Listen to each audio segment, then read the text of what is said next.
This mentoring brunch is really important in terms of growing and meeting others and building community and making relationships. It's an informal and educational experience for children and adults with Tourette syndrome.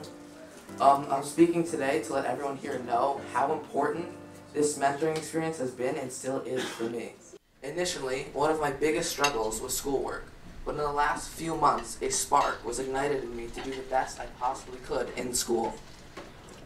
When I first started taking part in these mentoring brunches and social gatherings, I didn't feel that school was important to focus on, rather my emotional well-being. Hearing about these hardships that my friends have faced made me view Tourette syndrome in a different light. I began to understand that the struggles we face are not insurmountable.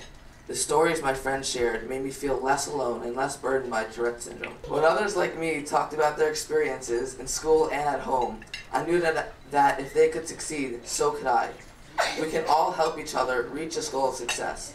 Thank you all for coming here today. I look forward to having the chance to get to know each and every one of you.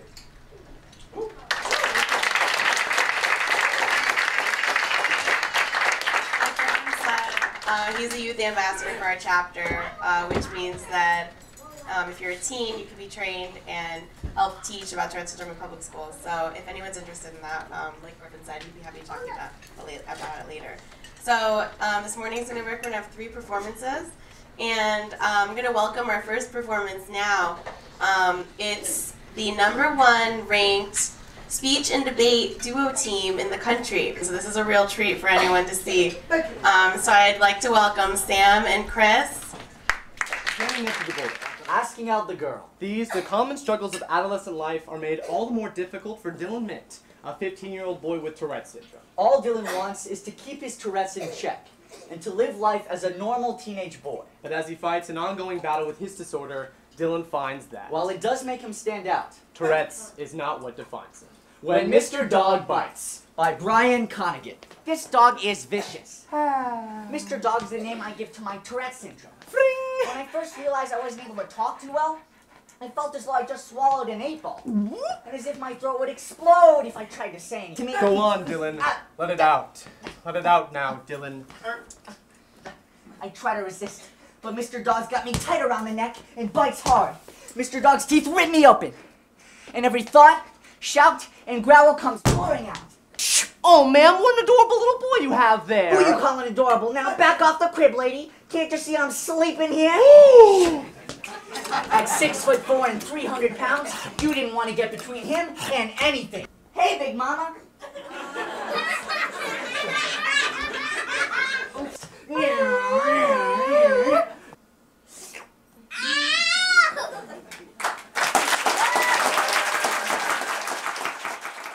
My very first event, it was really emotional for me because for the first time in my life, I was in a room with a bunch of people that also had Tourette's, where I spent my whole adolescence growing up feeling alone, feeling like I was the only one in the world that had it. I was overwhelmed with emotion because of the fact of when I saw all the children that had Tourette's, I thought about how I felt as a child. And I feel like no child should have to endure what I endured.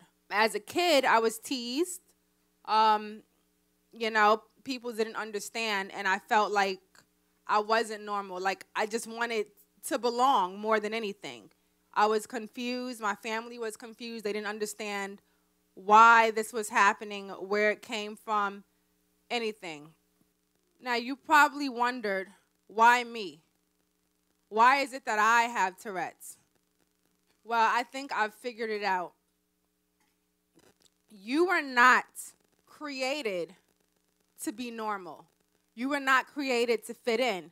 You were created to stand out. You were not created to be ordinary. You were created to be extraordinary. Do something great. Help other people. Focus on being a great person. If you have a handful of people that love and care about you, then you're okay. Thank you so much to the TSA for holding this event, and congratulations to you for just gathering all of us together. I also wish I had something like this when I was a young age. I'm so glad I have it now. Living with Tourette's is something I've started to say in my everyday vocabulary because it's a very simple phrase, but it kind of sums it all up. We're all living with Tourette's.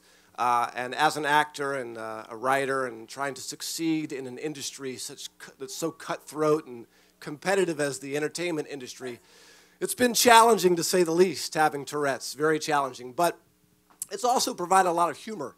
My TS has provided a lot of humor and a lot of entertainment. I'll give you an example. The first television role I ever got was on this TV show called Dawson's Creek. Some of you may remember. And I had a small little role, and my scene was with the actor who played Dawson on the show, James Van Der Beek. And I don't mean to laugh, but it's kind of funny. And so, you know, back then, I was in my early 20s, and I had this very specific tic. I would sort of do this thing. I'd lift my eyebrow, and I'd sort of look off to the side. And sometimes people thought, I'm looking at something behind them. So, you know, we're doing the scene, and we rehearsed it a few times, and then we shot the scene a few times, and the camera's off to my right, and Mr. Beek is to the left of the camera.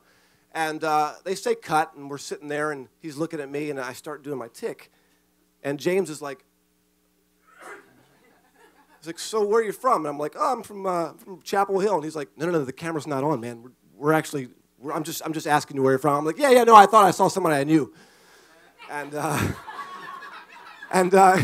you know, and then we shot the scene, and he was very nice. But after that, I thought to myself, man, I really wish I could go back and do that again, because I wish I would have said, oh, I have Tourette syndrome. There's three important things that were steps in my life, in my journey with Tourette's.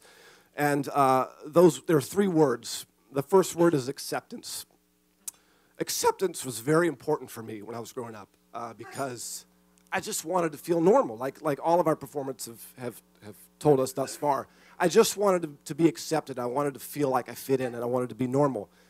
And I went on, and I struggled with this as a young person until I got into my 20s. And when I got into my 20s, I realized, well, wait a second.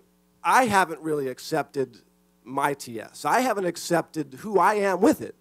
So that was a really important step for me. Once I was able to accept it, I didn't need any acceptance from anyone else. I didn't care what other people thought. And that was a really important step. The second word is reality.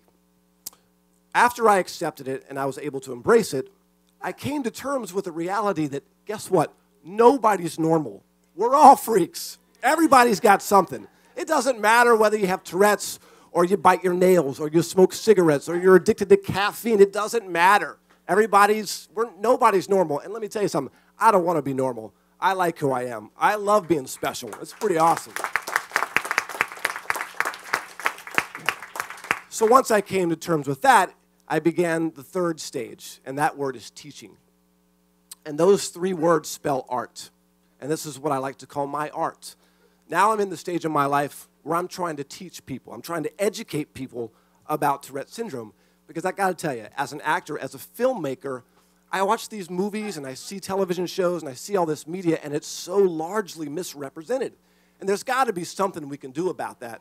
So that's what I'm using. I'm using my talents and my skills as an actor, as a writer, and as a filmmaker to help educate other people about Tourette's. And it's my hope that in some of the films I'm trying to make is that I can maybe inspire other filmmakers and other artists to start making more films about Tourette's, because that's what there needs to be.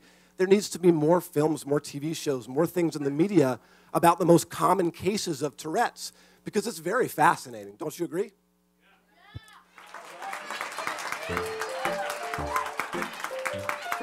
Yeah.